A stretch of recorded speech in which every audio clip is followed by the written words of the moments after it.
नमस्कार दोस्तों। Law of one यानी एक का कानून, या कह लीजिए एक का ज्ञान, या कह लीजिए एक के तरीके। यह उसका 38वां सत्र है जो कि मार्च 13, 1981 को रिकॉर्ड किया गया था। दोहराया जाता है कि इस किताब द्वारा दी गई सभी सूचनाएं और जानकारियां आप जान भी सकते हैं, मान भी सकते हैं, नज़रअंदाज भी कर सकते हैं और नकार भी सकते हैं, क्योंकि यह आपकी स्वतंत्र इच्छा या फ्री विल है जो कि एक अनंत रचयिता द्वारा आपको दी गई है। एक बात और कही जाती है कि लॉ ऑफ वन पूरी तरह से सभी के लिए फ्री है। यदि कोई इकाई या व्यक्ति इसको निजी स्वार्थ के लिए इस्तेमाल करे तो वह उसकी व्यक्तिगत जिम्मेदारी होगी। और साथ ही साथ यह भी कहा जाता है कि यदि कोई व्यक्ति इसको अपनी भाषा में परिवर्तित करके दूसरों से साझा करना चाहे या फिर इन वीडियोस को अपने चैनल पर चलाना चाहे तो वह भी ऐसा कर सकता है, क्योंकि वह भी उसकी फ्री विल है। तो जैसा कि राह हमेशा कहते हैं, हम राह हैं, हम आपका स्वागत एक अनंत रचयिता के प्रेम और रोशनी में करते हैं। अब हम संवाद करते हैं। तो पहला सवाल डॉन करते हैं, क्या आप हमें बताएंगे कि यदि सत्र के शुरुआत में या तो जिम या मैं कार्ला की जगह ले लें और समाधि की अवस्था में जाकर कार्ला की जगह हम खुद ही यंत्र बनने का प्रयास करें, तो रा कहते हैं यह जानकारी आपकी स्वतंत्र इच्छा के उल्लंघन की सीमा है। हालांकि हम आपके प्रश्न को मानेंगे कि आपने हमें महासंघ के दिशा निर्देशों द्वारा निर्धारित सीमाओं से थोड़ा आगे बोलने की अनुमति दी है। इस स्थान समय में ना तो डॉन के नाम से जाने वाला व्यक्ति और ना ही जिम के नाम से जाने वाला व्यक्ति इस कार्य के लिए अभी उपलब्ध है।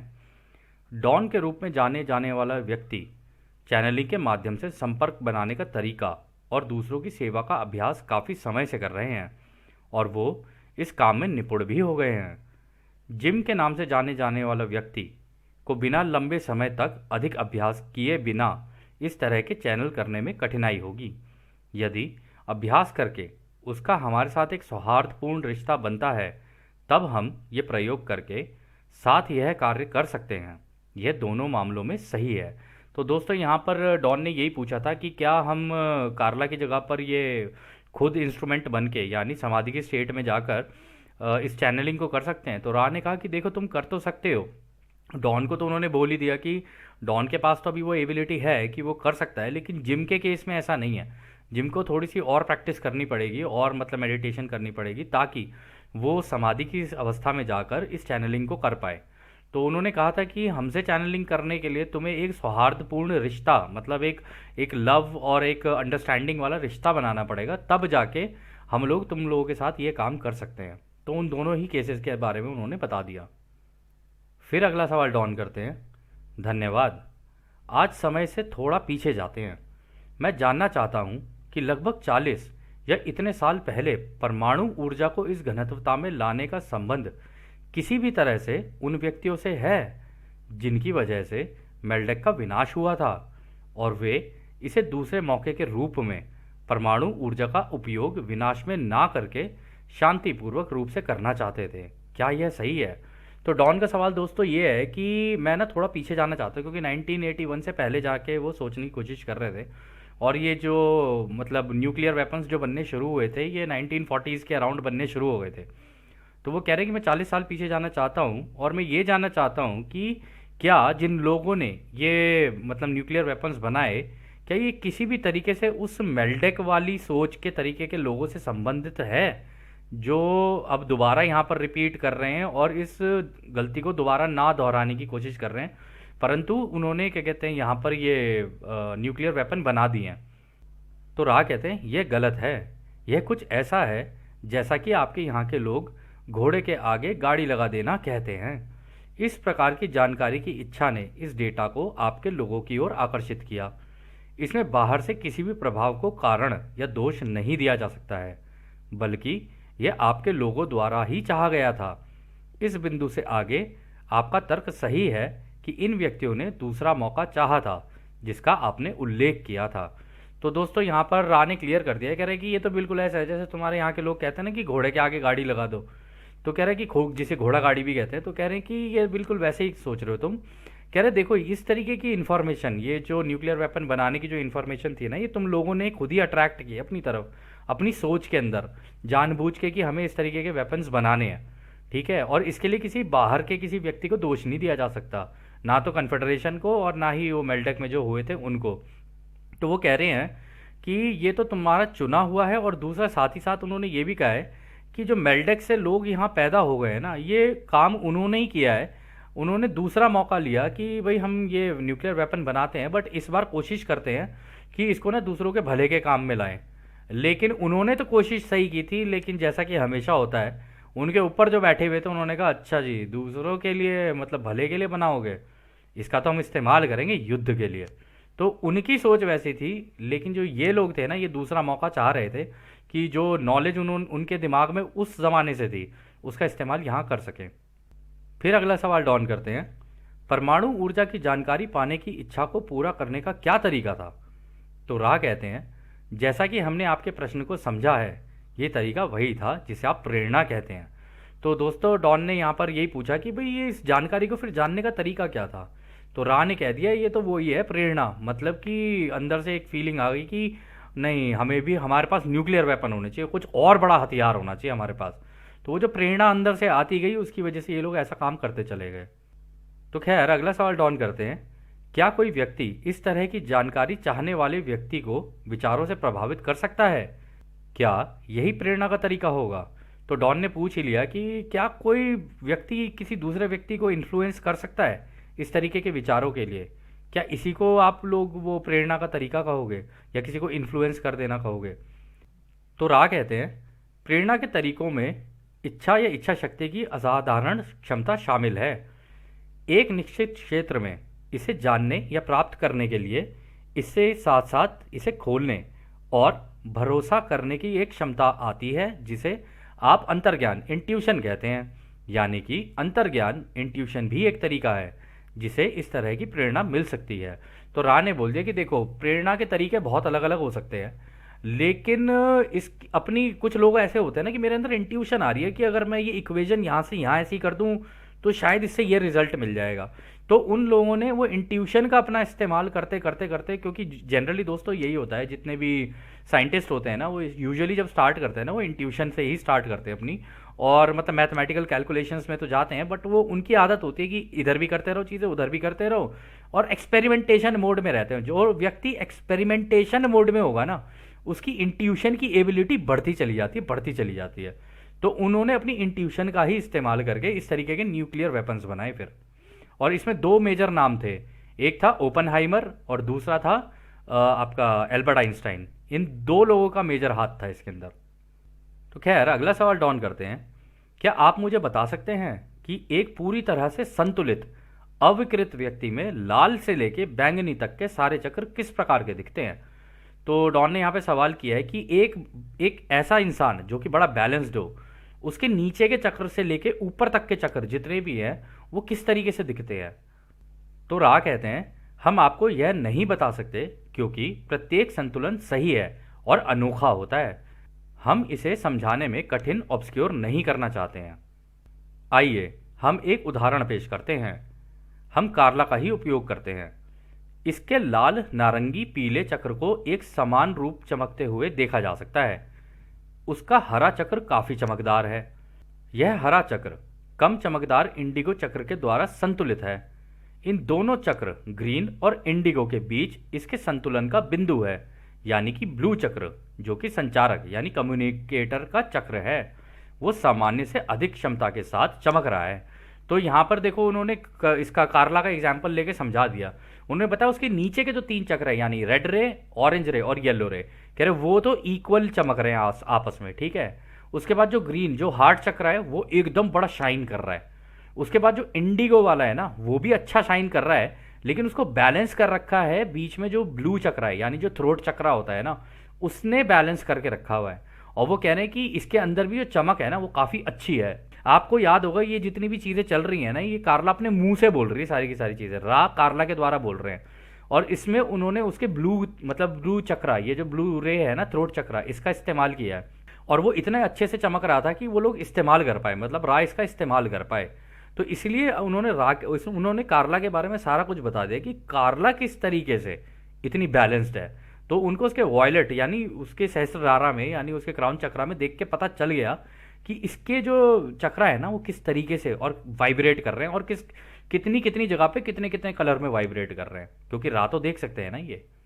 तो खैर वो आगे कहते हैं, यदि आप देख सकें तो वायलेट चक्र में हम इस अनोखे स्पेक्ट्रोग्राफ यानी इंद्रधनुष को देखते हैं और साथ ही ये पूरा वायलेट रंग से घिरा होता है।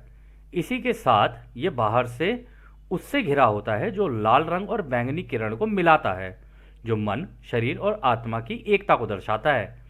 अंत में इन सभी को बाहर से कंपनता के पैटर्न ने घेरे हुए होता है, जो प्रत्येक व्यक्ति के असली घनत्वता को दर्शाता है।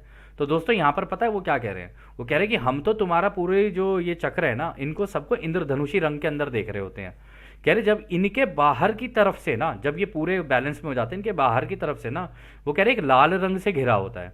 हाँ तो दोस्तों, जैसा कि राह ने कहा कि अगर आप इस इमेज को देखें तो इसमें अगर आप देखेंगे वो कह रहे हैं कि एक व्यक्ति अपना मेडिटेट यहाँ पर कर रहा है, उसके बाहर ये एक रेड कलर का ऑरा है, ठीक है।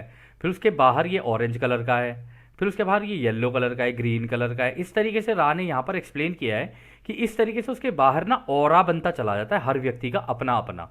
जितना वो संतुलन में आता जाएगा ना, ये ऑरा उतना स्ट्रांग होता जाएगा और उतना चमकदार होता जाएगा। तो इस तरीके के लोग ना, आप इनके पास जाओगे ना तो इनका अट्रैक्शन पुल बड़ा ज़बरदस्त होता है, मतलब आप इनसे अट्रैक्ट हो सकते हो, इस तरीके का इनका हो जाता है। मेडिटेट कर करके अपने आप को ऐसा बना लेते हैं।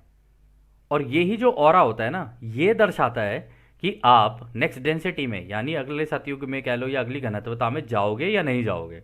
अगर ये वीक है तो फिर वहाँ जाना मुश्किल है, अगर ये स्ट्रांग है तो फिर वहाँ पर जाना आसान हो जाता है। इसका मतलब आपका संतुलन धीरे धीरे आ गया है, और जितना ये संतुलित होता जाएगा उतना आपके आगे बढ़ने की क्षमता ज़्यादा होती चली जाएगी।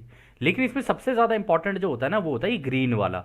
अगर हार्ट चक्र में ब्लॉकेज आ गई ना किसी भी तरीके से, और हार्ट चक्र में ब्लॉकेज आने का कारण होता है डर, तो अगर डर आ गया ना दिल में, तो फिर किसी भी व्यक्ति के लिए आगे निकलना मुश्किल है, क्योंकि वो रूट चक्र में फंस जाएगा, मतलब रेड रे में फंस जाएगा फिर वो।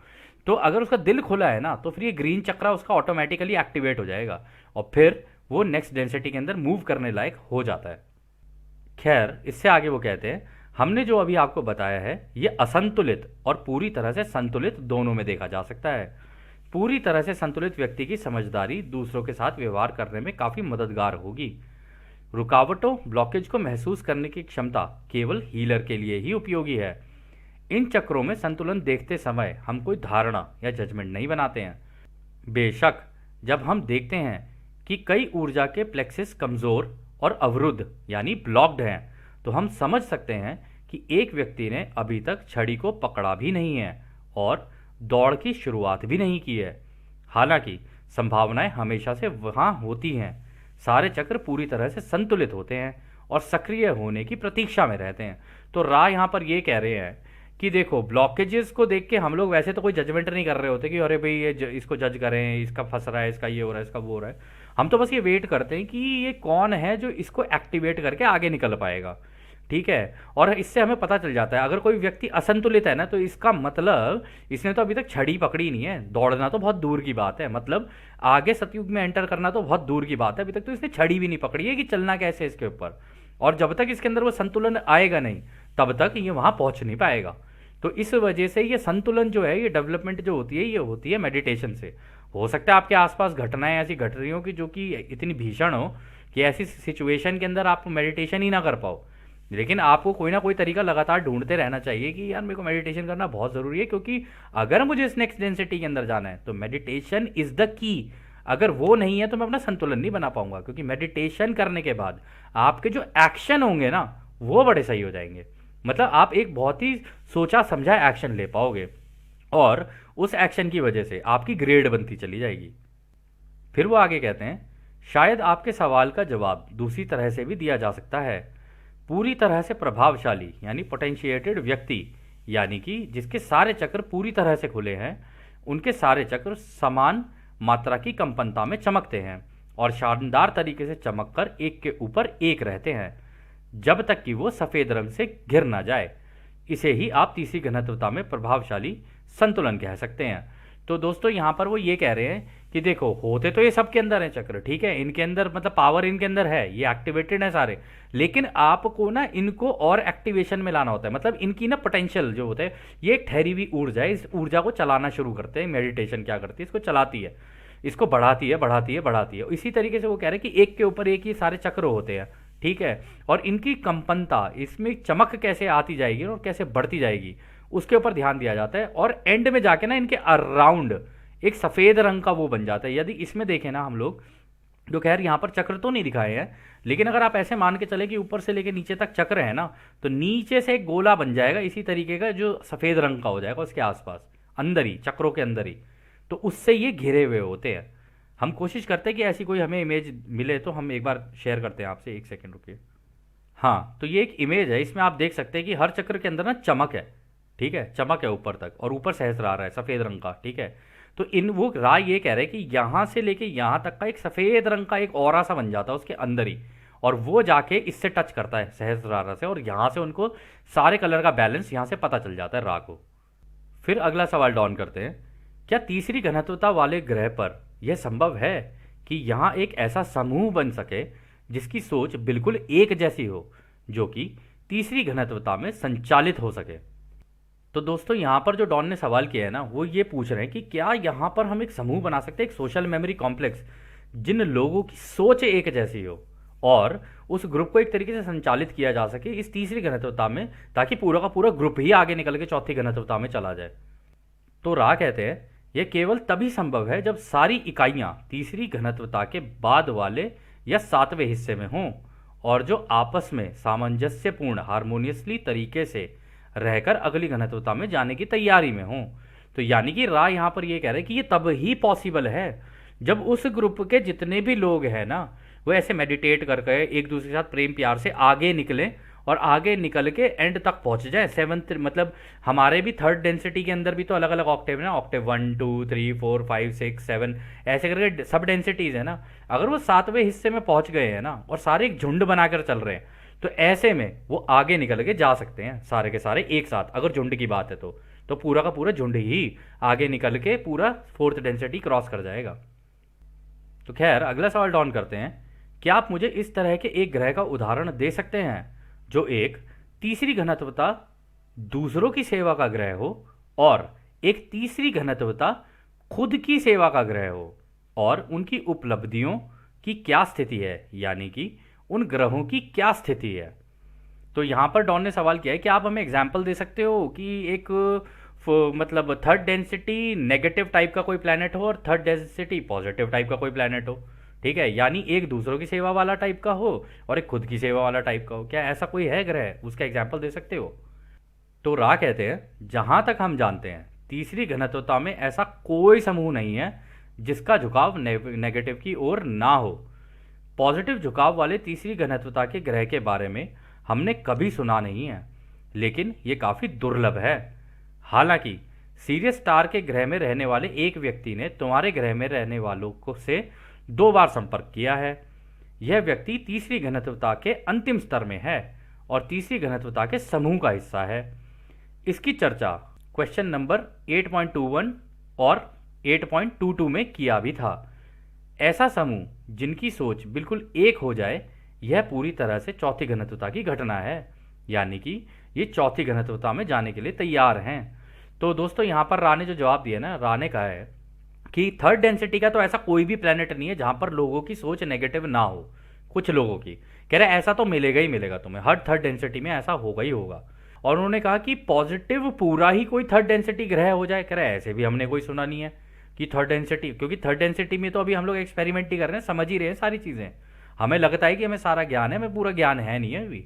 तो वो कह रहे कि तो ऐसा है नहीं कि थर्ड डेंसिटी में पॉजिटिव में ही सारे, यानी एक पूरी थर्ड डेंसिटी की सभ्यता पूरी की पूरी अध्यात्म की साइड में झुक जाए, क्योंकि विभाजन इतने हो जाते हैं वहां पर, सब अपने अपनी अपनी अपनी कल्चर्स बना लेते हैं, सब अपने अपने बारे में सोचने लग जाते हैं। तो इस वजह से ऐसा बहुत ही मुश्किल है। वो कह रहे कि ऐसा तो बहुत ही रेयर केस है, अगर कोई होगा भी तो वो कह रहे लेकिन सीरियस स्टार जो है ना, सीरियस गैलेक्सी है, गैलेक्सी कह लो या सीरियस स्टार सिस्टम है, जो कि हमारे इसी में ही है, हमारी इसी के अंदर ही है, आकाशगंगा के अंदर। तो कह रहे वहां से एक व्यक्ति आया था तुम्हारे यहाँ के लोगों से मिलने के लिए। आपको याद होगा चार्ली हिक्सन वाला केस। वो आया था यहाँ पे, वो वहाँ के जो मतलब अपने जो उसका ग्रह है ना, उसके सेवन्थ वाले लेवल पे है वो, ठीक है। और वो एक थर्ड डेंसिटी के समूह का हिस्सा है, यानी वहाँ पर वो जिस ग्रुप का हिस्सा है ना, उसमें काफ़ी हाईएस्ट ऑर्डर का है, यानी वहाँ का कोई बहुत ही असेंडेड मास्टर है वो। और उसके साथ उसके बाकी जितने भी है ना, उसके साथ जो मेडिटेट कर रहे हैं, वो सारा एक ग्रुप है उनका। और आगे रहा फिर ये कहते हैं कि ऐसा तो बहुत ही कम होता है कि पूरा का पूरा ग्रह ही एक तरीके का हो जाए, मतलब थर्ड डेंसिटी में ऐसा हो जाए। कह रहे फिर तो ये वो ग्रह क्या कहते हैं थर्ड डेंसिटी का कहाँ रहा, फिर तो फोर्थ डेंसिटी का ग्रह हो गया। अगर पूरा का पूरा एक साथ ही झुक जाएगा तो इसका मतलब तो फोर्थ डेंसिटी का हो गया।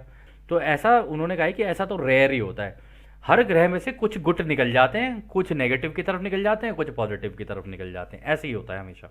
और मैक्सिमम लोग तो रिपीट ही करते हैं, जिनको ज्ञान नहीं होता है या जिनको लॉज नहीं पता होते कि काम करना कैसे होता है। तो खैर, अगला सवाल डॉन करते हैं। मैं ये सोच रहा हूँ कि ये समूह जो सीरियस स्टार से है, क्या वो पेड़ों से विकसित हुए हैं? तो रा कहते हैं यह काफ़ी हद तक सही है। यह ग्रह जिसका नाम कुत्ते के नाम पर है, उसके लोग पेड़ों के जैसी मिलती जुलती घनत्वता से तीसरी घनत्वता में आए हैं। और जैसा कि आप जानते हैं, ये पेड़ों के जैसा ही है। तो दोस्तों यहाँ पर पता है क्या पूछा, क्या कहते हैं डॉन ने पूछा ये जो सीरियस स्टार वाले लोग हैं, ये जो उस ग्रह के लोग होंगे, मतलब उस स्टार के आगे, मतलब स्टार का मतलब हो गया कि उसका सूरज और उसके आसपास के जो ग्रह हैं, कह रही जो वहां से जो आए हैं, क्या ये मतलब पेड़ों से सेकंड डेंसिटी से फिर थर्ड डेंसिटी में आए इंसानों वाली, या जैसे भी उनका रूप हो, उनकी प्रकृति हो, जिस तरीके के भी हो। तो कह रहे तो इस तरीके से हुआ उनका ट्रांजिशन। तो रा कहते हैं कि हाँ ये सही है। और यहाँ पर उन्होंने कहा कि वो जो स्टार सिस्टम है उसका कुत्ते के जैसा नाम है। यानी ये जो सीरियस स्टार सिस्टम है ना, अगर आप इसको देखोगे ना, इसकी जो जो कलाकृति है, अगर आप देखो सीरियस स्टार सिस्टम को, तो उसकी इमेज ना आपको कुत्ते के जैसी दिखेगी। तो वो कह रहे हैं कि हाँ तुम लोगों ने उसका नाम कुत्ते के नाम पे रख रखा है, पर ठीक है जो भी है। वो कहते हैं कि हाँ वहाँ के जो ये आए हैं ना, जो आगे निकले हैं, कह रहे हैं उनके वहाँ के पेड़ों से, मतलब तुम्हारे यहाँ के पेड़ों से मिलते जुलते ही है वहाँ पे उनके भी पेड़। तो लेकिन आपको एवतार मूवी पता होगी, एवतार करके इंग्लिश मूवी है, उसके अंदर देखोगे कि वहाँ के ग्रह के लोग अपने पेड़ों से भी बात कर लेते थे, ठीक है। तो खैर वो तो फोर्थ डेंसिटी में जाके होता है, वो थर्ड डेंसिटी का फिनोमिना नहीं है जो उस मूवी के अंदर दिखाया है। वो फोर्थ डेंसिटी में हो सकता है, थर्ड में नहीं हो सकता वो, किसी भी प्लेनेट के ऊपर मुश्किल है। मतलब अगर कोई बिल्कुल ही मेडिटेट करके एडवांस लेवल पे पहुंच जाए, तो वो पेड़ पौधों से बात कर सकता है, पेड़ पौधे उसको रिस्पॉन्ड भी कर सकते हैं। लेकिन ऐसा ज़्यादातर फोर्थ डेंसिटी में ही होता है। तो खैर अगला सवाल डॉन करते हैं। मैं भी यही सोच रहा था कि पेड़ों में युद्ध प्रिय प्रकृति का होना असंभव है। तो क्या उन्हें लाभ नहीं होगा, क्योंकि वे दूसरी घनत्वता से तीसरी घनत्वता में आए और उनमें किसी तरह की जातिगत या समूह की याद नहीं थी जो कि युद्ध प्रिय प्रकृति की हो, और इस कारण से वो और अधिक सौहार्दपूर्ण समाज का विकास कर सके और इस प्रकृति के कारण विकास को तेज कर पाए। क्या यह सही है? तो डॉन ने भाई सवाल तो अच्छा किया है। डॉन ने कहा भाई पेड़ों के अंदर तो ऐसा होता नहीं कि आपस में युद्ध कर रहे हैं और ये सारी चीज़ें चल रही हैं उनके अंदर। तो ऐसा तो उनके अंदर होता नहीं है। तो इस वजह से शायद हो सकता है कि वहाँ के लोग जब पेड़ों से इंसान बने, तो कह रहे तब उन लोगों ने क्या कहते हैं ये आगे का उनका सौहार्दपूर्ण बिहेवियर रहा है, आपस में एक दूसरे के लिए कंपैशन और लव रहा है। इस वजह से हो सकता है कि वो तेज़ी से आगे प्रोग्रेस कर गए हो, क्योंकि उनके अंदर तो युद्ध वाली और इस तरीके की प्रकृति होगी नहीं उनके अंदर कि लड़ाई मारधाड़ और ये सारी चीज़ें उनको पसंद आए। तो राह कहते हैं हाँ यह सही है। हालांकि संतुलित होने के लिए और ठीक से ध्रुवीकरण करने के लिए यह भी आवश्यक है कि वो सभी प्रकार की सोच की जांच करें, खास करके युद्ध प्रियता की। तो दोस्तों यहाँ पर ये बहुत ज़रूरी पॉइंट उन्होंने बोला है। अगर हम अपने आप को इस सिचुएशन में रख के देखें ना, तो हम एक्चुअली में एक बहुत ही बेटर सिचुएशन के अंदर हैं। क्योंकि देखो हमारे सामने युद्ध और युद्ध की भी सारी चीज़ें जो होती हैं, ठीक है। अब इससे हम संतुलन बना सकते हैं। क्या हमें युद्ध पसंद है? चाहे लोग कहते हैं दुश्मन देश है, ये है वो है, ठीक है, वो है जो तुम्हारा मानना है, किसी ने बोल दिया तुमने मान लिया, अब जैसा चल रहा है तुमने मान लिया, ठीक है कोई बात नहीं, वो भी ठीक है जो आप लोग कर रहे हो। लेकिन आप इस सिचुएशन के अंदर दोनों चीज़ें कर सकते हो ना। आप चाहो तो युद्ध प्रियता को अपना भी सकते हो, आप चाहो तो निगलेक्ट भी कर सकते हो। आप कहते हो कि नहीं नहीं जी हमें युद्ध नहीं चाहिए, हमें तो शांति और प्रेम का रास्ता ही बढ़िया लगता है। तो जैसे हमारे बड़े बूढ़े थे, उनको तो यही पसंद था ना भाई, युद्ध से कुछ नहीं होगा, आपस में लड़ने से कुछ नहीं होता, प्रेम प्यार से सारी चीज़ों को निपटाओ। पहले के ज़माने के तो ऐसे ही होते थे ना लोग। तो इससे एक व्यक्ति का ना एक झुकाव बनता है, ठीक है। तो वो जो झुकाव बनता है ना, अब उसने दोनों चीज़ें देखी हुई हैं, तो इससे उसका संतुलन आ जाता है। जब तक दोनों साइड नहीं देखोगे ना कॉइन की, आपका झुकाव नहीं बनेगा। और रा ने सेशंस के अंदर बोला भी है कि देखो, जब तक तुम दोनों साइड नहीं देख लोगे ना, अगर तुम्हें कोई चीज़ अच्छी लग रही है ना तो इसका बुरा भी सोचो, बुरी लग रही है तो इसका अच्छा भी सोचो। जब तुम ये देखना शुरू कर दोगे ना ऐसे चीज़ों को, तो तुम्हारा एक झुकाव बनना शुरू होगा, और वो झुकाव डिसाइड करेगा कि तुम कौन सी घनत्वता में जाते हो। फोर्थ डेंसिटी पॉजिटिव में जाओगे, थर्ड फोर्थ डेंसिटी नेगेटिव में जाओगे, या फिर दोबारा रिपीट करोगे। तो खैर अगला सवाल डॉन करते हैं। तो फिर मैं मान रहा हूं कि उनकी युद्ध प्रियता की जांच मुख्य रूप से उस प्रकार की थी जिसमें उन्होंने आपस में युद्ध करने की बजाय चार्ली हिक्सन की सोच से निकालकर समझना चाहा था। क्या यह सही है? तो आप लोगों को दोस्तों याद होगा, क्योंकि ये जो ग्रह है, उन्होंने कहा कि उन्होंने इस चीज़ को नहीं डिसाइड किया कि भाई हम युद्ध युद्ध करके आपस में इस चीज़ को चेक करें। उन्होंने ये नहीं किया, उन्होंने चार्ली हिक्सन, क्योंकि एक आर्मी में मेजर था या कर्नल था, ऐसे कुछ था वो, पिछली बार जनरल था आई थिंक। तो उस केस में उन्होंने कहा कि इसकी सोच से ही देख लेते हैं कि यार इसकी सोच के अंदर क्या चल रहा है, सीखना ही तो है, उससे सीखें या हम करके देखें। बात तो ये कि सीख तो आप किसी से भी सकते हो। तो उन्होंने ये वाला कर लिया। तो रा कहते हैं यह सही है, इस वंश की इकाइयों के लिए लड़ना लगभग असंभव था। वास्तव में सभी प्रकार की गतिविधियां जिसका वो अध्ययन करते हैं वो उनके ध्यान का ही रूप है, क्योंकि वो ये जानते हैं कि ध्यान से ही सब संतुलित किया जा सकता है। ठीक उसी प्रकार जैसे कि आपके ग्रह के व्यक्तियों को भी लगातार ध्यान के द्वारा सभी गतिविधियों को संतुलित करना होता है। तो दोस्तों देखो, रा ने बता दी, कितनी बढ़िया चीज़ बताई है। उन्होंने कहा है कि भाई उनको तो युद्ध करना आता ही नहीं है, उनके लिए तो लड़ना असंभव है आपस में एक दूसरे से। हाँ, ये हो सकता है किसी और को बचाने के लिए चले जाएं, लेकिन आपस में लड़ना तो उनके लिए असंभव है, वो लड़ ही नहीं सकते। उनकी उनकी प्रकृति ही इस तरीके की है कि उनको लड़ाई आती ही नहीं है, लड़ना ही नहीं जानते वो। तो वो कह रहे हैं कि उनके यहाँ पर जो वो उनका चीज़ों को अध्ययन करने का जो तरीका है ना, जो चीज़ों को लर्न करने का तरीका है, कह रहे उसका तरीका ही उनका ऐसा है, वो ही उनका एक मेडिटेशन का हिस्सा भी है। कि ऐसा नहीं है केवल मेडिटेशन कर रहे हैं, मेडिटेशन भी कर रहे हैं और चीज़ें सीख भी रहे हैं, दोनों चीज़ें चल रही है उनकी। कह रहे कि वो सारी चीज़ें अपने ना ध्यान से, मतलब मेडिटेशन से ही संतुलित करके चलते हैं। और रा ने यहाँ पर ये भी कहा जैसे कि तुम्हारे यहाँ पर भी लोगों को करना चाहिए कि अपने संतुलन बना के चलें। अगर वो मेडिटेशन करते रहेंगे ना तो संतुलित रहेंगे, अगर मेडिटेशन नहीं करेंगे तो फिर किसी एक साइड में झुकाव हो जाएगा, या तो इधर या उधर, ऐसे ही हो जाएगा उनका। या कह लो कि कंफ्यूज भी हो सकते हैं, कुछ भी हो सकता है। तो खैर अगला सवाल डाउन करते हैं। मैं मानता हूँ कि संतुलन को ध्यान के पहलू से समझने के लिए यह हमारे लिए एक महत्वपूर्ण बिंदु है, क्योंकि हमारे यहाँ अलग और विपरीत प्रकार का विकास क्रम इवोल्यूशन है। चार्ली हिक्सन ने हमें बताया है कि ये इकाइयाँ बिना अपने पैर हिलाए यानी उड़कर चलती हैं। मैं यह मान रहा हूँ कि वो एक ऐसे सिद्धांत का उपयोग करते हैं जो कुछ हद तक उनके शरीर को चलाने में आपके क्रिस्टल क्राफ्ट को चलाने के सिद्धांत के समान है। क्या यह सही है? तो दोस्तों यहाँ पर जो डॉन ने सवाल किया है ना, वो डॉन ने पहली बात तो ये कही कि हाँ, मैं फिर ऐसा मान के चल रहा हूँ कि भाई उनके वहाँ का जो इवोल्यूशन है, मतलब वहाँ पे जिस तरीके से वो लोग विकसित हुए हैं ना, उनका विकास हुआ है, वो हमारे तो बिल्कुल ही विपरीत है। हम तो भी उनके बिल्कुल ही विपरीत है। हमारे यहाँ पर तो ये सारी चीज़ें होती हैं जो आप बता रहे हो। तो वो कह रहे हैं कि चार्ली हिक्सन ने हमें जिस तरीके से बताया था ना इन लोगों के बारे में, उन्होंने बताया था कि ये तो ज़मीन से उड़कर चलते हैं। अब ज़मीन से उड़कर तो चल ही लेंगे, खैर अभी हम बताते हैं वो ऐसा क्यों है। तो वो कहते हैं कि मैं मान रहा हूँ कि इसके पीछे ज़रूर कोई ऐसा साइंटिफिक प्रिंसिपल है जिसकी वजह से, जैसे कि आप लोग क्रिस्टल के क्राफ्ट लेके आते हो ना यहाँ पे, अपने जो स्पेस क्राफ्ट यहाँ पर लेके आते हो, शायद उसी के प्रिंसिपल से कुछ मिलता जुलता है ये। तो रा कह रहे हैं यह आंशिक रूप से गलत है। अब पता है वो क्यों कह रहे हैं आंशिक रूप से गलत है? इसमें दो चीज़ें हैं। देखो, क्राफ्ट कैसे बनते हैं और ये जो उड़ने का जो कॉन्सेप्ट है ये कैसे होता है। हमारी बॉडी के अंदर का जो एक एक एटम होता है ना, ठीक है, उसके अंदर जितने भी पार्टिकल होते हैं ना, उनके बीच में होता है इलेक्ट्रॉन, न्यूट्रॉन और ये सारी चीज़ें होती हैं। उनके बीच में होता है स्पेस, ठीक है, जगह होती है उनके बीच में। आप जाके कभी चेक करना इलेक्ट्रॉन, प्रोटॉन और ये सारी चीज़ें कैसे होती हैं एक एटम के अंदर, तो आपको उनके बीच में ना हल्का सा खालीपन मिलेगा। जैसे ग्रहों के बीच में होता है ना कि सूरज है, फिर उससे दूर एक ग्रह है तो उसका अपना एक ऑर्बिट है, फिर उससे दूर है फिर उसका अपना एक ऑर्बिट है। तो इसी तरीके का ना स्पेस होता है।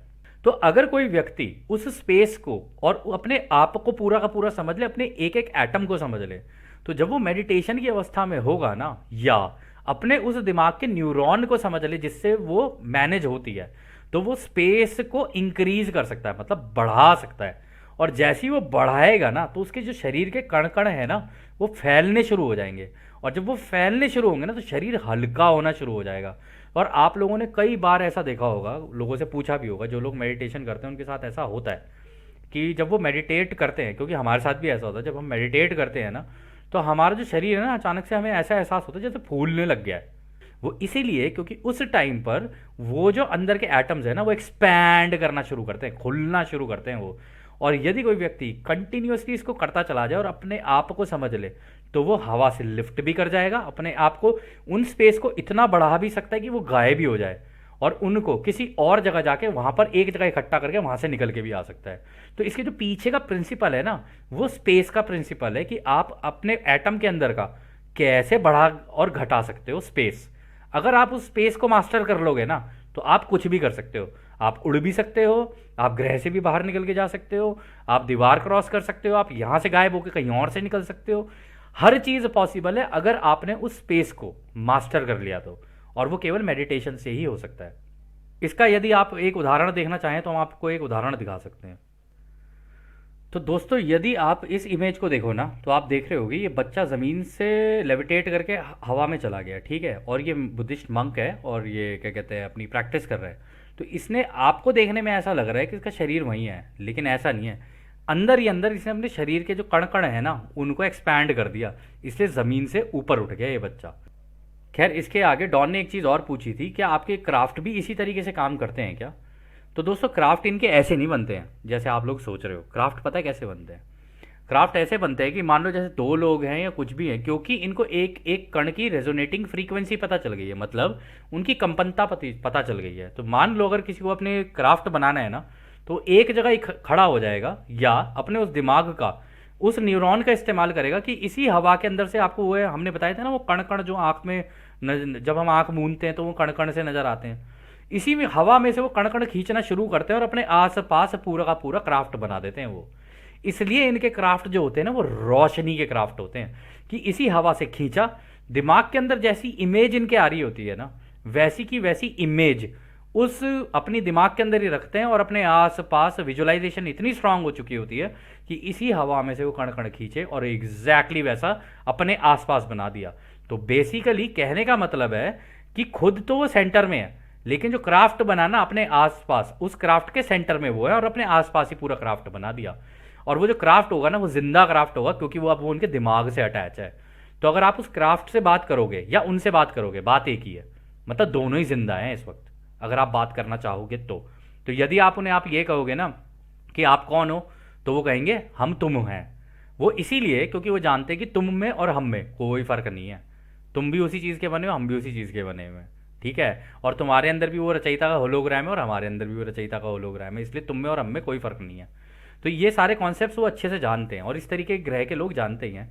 हालांकि कई ग्रह पे ऐसे भी है जो तीसरी घनत्वता में एडवांस हो चुके हैं, और कुछ ऐसे भी हैं जो चौथी घनत्वता में भी एडवांस्ड हैं, लेकिन मटेरियल का इस्तेमाल करते हैं। ये पॉसिबल है, वो मटेरियल का भी इस्तेमाल करते हैं, जैसे कि हालांकि वो ज़मीन खोदना और ये सारी चीज़ों का पसंद नहीं करते हैं, उनके पास तरीके अलग अलग हैं, लेकिन वो क्रिस्टल्स को एक्सपैंड करके उससे भी बना देते हैं। मतलब अगर क्रिस्टल को बहुत ज़्यादा, अगर वो उसको एनर्जी दी जाए ना, तो क्रिस्टल्स ना धीरे धीरे एक्सपैंड करना शुरू कर देते हैं। तो अगर क्रिस्टल एक्सपैंड कर जाए तो उसके भी क्राफ्ट बन जाते हैं। तो अलग अलग मेथड्स हैं इनके बनाने के। अब आप हमसे पूछोगे हमें कैसे पता है, बस भाई पता है, अब यही कह सकते हैं, इसके अलावा तो हमारे पास और कोई जवाब है नहीं।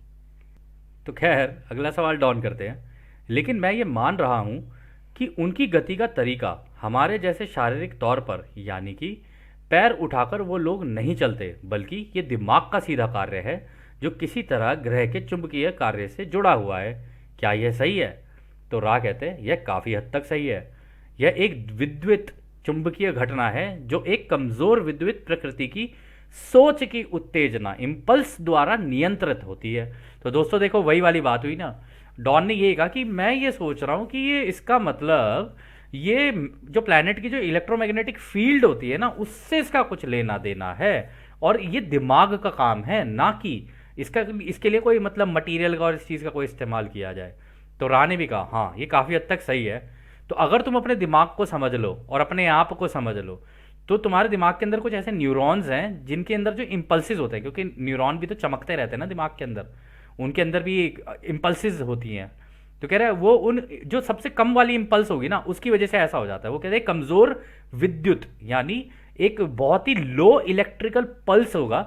अगर तुमने उसको कंट्रोल कर लिया, उसको कंट्रोल करना सीख गए, तो वो एक इलेक्ट्रोमैग्नेटिक फील्ड को जनरेट करता है। और अगर वो तुम करना सीख गए तो हाँ, तुम अपने साथ ऐसा कर सकते हो। तो हमने बता दिया था आपको, खैर और भी बहुत तरीके हैं, लेकिन चलो राह ने बता ही दिया यहाँ पर। तो खैर अगला सवाल डाउन करते हैं। क्या उनका यान दिखाई दे रहा था? क्या यह हमारी घनत्वता के इस ग्रह पर रहने वाले किसी भी व्यक्ति को दिख सकता था जिसने शायद इसे देखा होगा, या शायद उस समय उस क्षेत्र में रहा होगा? क्या यह एक तीसरी घनत्वता वाली सामग्री बिल्कुल इस कुर्सी या हमारे यहाँ मौजूद जैसी किसी भी चीज़ से बना था? तो डॉन ने पूछ ही लिया कि क्या ये वाला जो इन्होंने ये जो लोग क्राफ्ट लेकर आए थे, क्या वो दिख रहा था? क्या वो जैसे हमारे प्लेनेट पे हम लोग ये चीज़ें मटेरियल हो गई, जैसे सिल्वर, ये वो मेटल और ये सारी चीज़ें हो गई, क्या इस तरीके की कोई चीज़, या जैसे हमारी लकड़ी हो गई या हमारी कुर्सियाँ हो गई, कि इस तरीके के कुछ मटेरियल का इस्तेमाल करके बनाया था क्या? और क्या कोई इसको देख सकता था, या किसी ने शायद देखा भी हो उस टाइम पर? तो रा कहते हैं यह सही है। कृपया बंद करने से पहले एक और प्रश्न पूछें, क्योंकि इस स्थान समय में कार्ला की महत्वपूर्ण ऊर्जा कम हो रही है। तो रा ने कह ही दिया कि भाई उसकी ऊर्जा कम हो रही है। और हाँ, जो तुमने कहा है ना, बिल्कुल सही है। उन्होंने भी मटेरियल का इस्तेमाल ही किया था, यानी उन्होंने क्रिस्टल का इस्तेमाल किया था, क्रिस्टल को एक्सपैंड करके और फिर उससे क्राफ्ट बनाया था। उनके भी ऐसे बहुत क्राफ्ट्स हैं, क्रिस्टल के क्राफ्ट होते हैं। अगर आपको इनका क्रिस्टल के बारे में जानना है ना दोस्तों, बहुत ही लाइट कलर का ब्लैक होगा, बहुत ही लाइट कलर का। मतलब आप उसे ब्लैक भी नहीं कह सकते, आप उसे सिल्वर भी नहीं कह सकते, उन दोनों के बीच का कुछ है, और प्लाज्मा जैसा सा होता है वो। जैसे होता है ना कि अगर हम लोग कांच को पिघलाएं तो वो कैसा हो जाता है, मतलब उसको अगर आग में रखें तो वो कैसा होगा, लाल रंग का हो जाएगा, रोशनी सी हो जाएगी। फिर उसके अंदर उसको आप कंटिन्यूसली जलाते रहो जलाते रहो जलाते रहो कांच को, तो उसके अंदर रोशनी सी हो जाती है ना। तो ये लोग सीख चुके हैं कि उस कांच को एक्सपैंड कैसे किया जा सकता है। उसे एक्सपैंड करके फिर उसके अंदर इलेक्ट्रोमैग्नेटिक फील्ड लगाते हैं, और वो जो क्राफ्ट है ना, उसके आसपास पूरी रोशनी का हेलो बन जाता है। फिर अंदर असली क्राफ्ट होता है, लेकिन बाहर से पूरा हेलो बन जाता है। और इसका जो मटेरियल होता है ना, इतना हल्का मटेरियल होता है ना, इतना हल्का कि अगर आप इसे टच करो, पहली बात तो आप टच करोगे तो आपको करंट लगेगा उसके अंदर से, और आप आसपास भी हुए तो आप उड़ के चिपक जाओगे इस क्राफ्ट से। तो इन क्राफ्ट से दूर ही रहना चाहिए। अगर आपके आसपास आ भी जाएं तो थोड़ा सा दूर ही रहना चाहिए। डिस्टेंस ऑटोमेटिकली, आप जैसे ही पास जाने लगोगे क्राफ्ट आपसे दूर हटने लग जाएगा, क्योंकि उनको भी पता है कि तुम लोगों को चोट लग जाएगी अगर हम लोग तुम्हारे पास आए, तो वो दूर हट जाते हैं। तो ऐसे में क्या कहते हैं, आप अगर उस क्राफ्ट को अगर आपको टच करने का मौका मिल जाए ना, तो आप देखोगे कि बहुत ही पतला, बहुत ही महीन है, जैसे कि कपड़ा हो। बिल्कुल ऐसा होता है वो, इतना हार्ड नहीं होता वो, क्योंकि पिघला के बनाया ना, मतलब पिघला के मतलब वो उसको कांच को एक्सपैंड करके बनाया है ना, तो इसलिए वो ऐसा होता है। अब ये भी मत पूछना ये हमें कैसे पता है, बस पता है। हम्म।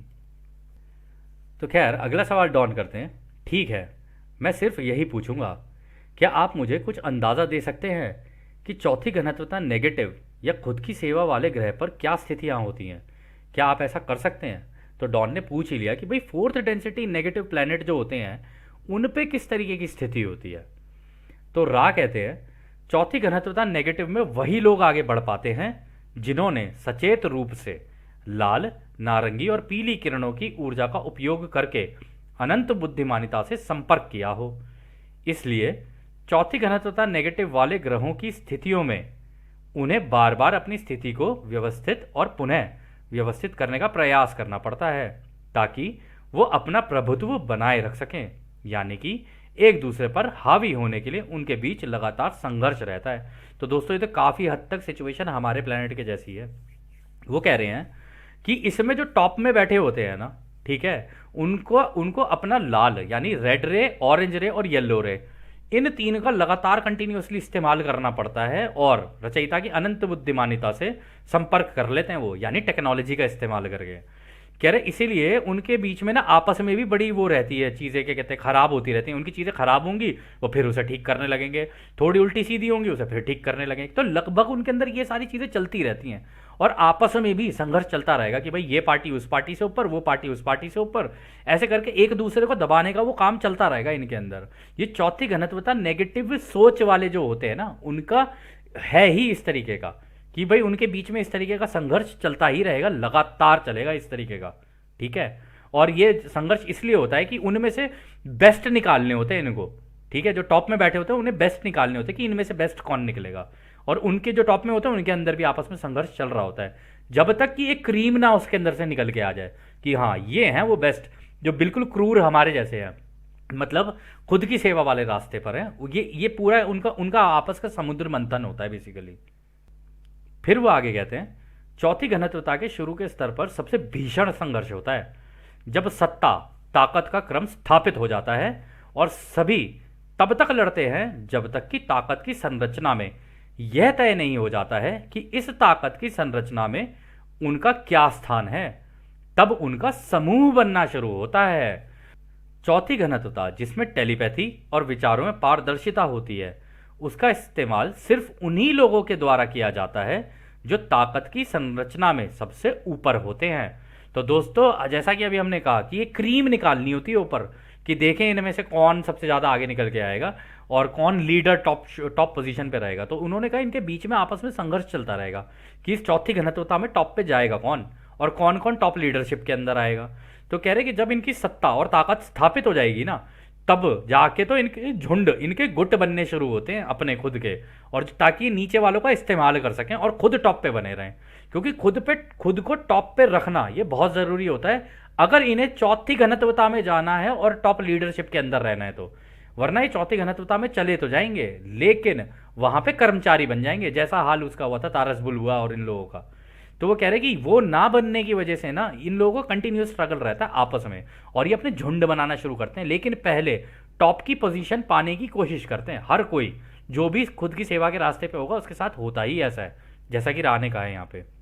और उन्होंने कहा चौथी घनत्वता के स्तर पे जब ये पहुंच ही रहे होते हैं ना, मतलब जब इन्हें पता चल जाता है कि ग्रह चौथी घनत्वता में जा रहा है, तो जब ये देख लेते हैं ना कि ऐसा होता है, तब ये क्या करते हैं कि वहां पर इनको पता है कि वहां पर तो टेलीपैथी से कनेक्ट होते हैं सारे, तो ये टेक्नोलॉजी का इस्तेमाल करके जो टॉप लीडरशिप होती है ना, उनको आपस में टेक्नोलॉजी से कनेक्ट करते हैं। तो अब आप इसे देख ही लेना, ये मेटावर्स से कौन कनेक्ट होगा कौन नहीं होगा, भैया हमें तो पता नहीं, हमने तो आपको जैसा राह ने बताया हमने तो आपके सामने रख दी बात। तो इसमें जो भी जाएगा वो टॉप लीडरशिप का ही होगा, जैसा राह बता रहे हैं कि जिसको चौथी घनत्वता में उस तरीके की जाना है, मतलब खुद की सेवा वाले में जाना है। तो आप देख लेना कहीं इस तरीके की कोई न्यूज़ ना चल रही हो या इस तरीके की कोई बात ना चल रही हो, अगर चल रही है तो आप ही ढूंढ लेना, हमें तो पता नहीं, हम तो बेचारे राह की ही बात करते हैं, हमें नहीं पता और किसी का कौन क्या कर रहा है, हालांकि पता तो हमें सब है लेकिन फिर भी। खैर, फिर उसके आगे वो कहते हैं यह चौथी घनत्वता नेगेटिव झुकाव वाले व्यक्तियों के ध्रुवीकरण के लिए हानिकारक होता है, क्योंकि आगे ध्रुवीकरण पूरे समूह के प्रयास के द्वारा ही हो सकता है। जैसे ही चौथी घनत्वता के व्यक्ति एक दूसरे के साथ काम करने का प्रयास करते हैं, तब वो खुद की सेवा की तरफ ध्रुवीकृत होते हैं, और इसकी पेशकश ओरियन के लड़ाके द्वारा होती है।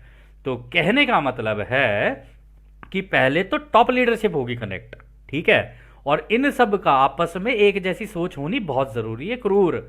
अगर नहीं हुए ना तो इसका मतलब उस ग्रुप में रह नहीं पाएंगे वो कह रहे कि समूह, पूरे समूह के प्रयास के द्वारा ही हो सकता है ध्रुवीकरण, यानी सबका एक ही जैसा झुकाव होना चाहिए। ये ना हो कि कोई थोड़ा सा दूसरों की सेवा रहे यार, दूसरों के साथ बुरा ना हो गया, ये नहीं हो गया, ना ना, दिखाने के लिए कुछ भी हो सकता है, लेकिन वास्तविकता में पीछे ये होता है कि भाई हमको चौथी घनत्वता ये वाली चाहिए, क्योंकि हमारे कर्म भी ऐसे ही हैं, तो यही हमारा रास्ता है, हमें उसी रास्ते पर चलना है हर हाल में। तो उस डायरेक्शन में जाने की कोशिश करते हैं, और ध्रुवीकरण इनका उस डायरेक्शन में तभी हो सकता है जब सारे के सारे झुंड की तरह काम कर रहे हो, एक साथ सोच पूरी एक साथ हो जाए। और जब वो सोच एक साथ हो जाती है और अपने आप को टेलीपैथी से, टेक्नोलॉजी के द्वारा कनेक्ट कर लेते हैं, तब फाइनली अपने आप को, वो कहते हैं इसकी पेशकश ओरायन के लड़ाके द्वारा होती है, यानी अपने आप को ओरायन की टेक्नोलॉजी के साथ खटैक डायरेक्टली कनेक्ट कर लिया, यानी ओरायन के जो लड़ाके हैं उनकी सोच के साथ अपनी सोच मिला दी। अब आप सोचो कि आपको याद आ रहे हैं रावण के 10 सर? अगर याद आ रहे हैं तो आप बिल्कुल सही सोच रहे हैं और सही दिशा में सोच रहे हैं। कुछ कुछ तो क्लियर हो रही होगी ना स्टोरी, होनी चाहिए, अब कुछ समझ में आ रहा होगा धीरे धीरे। खैर, आगे रहा कहते हैं, कार्य के अगले सत्र में आप अधिक विशिष्ट प्रश्न पूछ सकते हैं। इस उपकरण को छोड़ने से पहले कोई संक्षिप्त प्रश्न है? तो डॉन कहते हैं, मैं बस ये पूछूंगा कि कार्ला को अधिक सुविधाजनक बनाने या संपर्क को बेहतर बनाने के लिए हम क्या कर सकते हैं? तो रा कहते हैं, सब ठीक है, हम आपको अब एक अनंत रचयिता के प्रेम और रोशनी में छोड़ देते हैं। आगे बढ़ो और रचयिता की शक्ति और शांति में आनंदित रहो। आधुने। तो दोस्तों यह सत्र यहीं समाप्त होता है। आशा है कि आपको इसमें काफ़ी जानकारियाँ मिली होंगी, और जैसा कि राह हमेशा कहते हैं कि अब हम भी आपको उस एक अनंत रचयिता के प्रेम, उसकी रोशनी, उसकी शक्ति और उसकी शांति में छोड़कर चलते हैं। आदने हमारे दोस्तों, आदने वासु। धन्यवाद।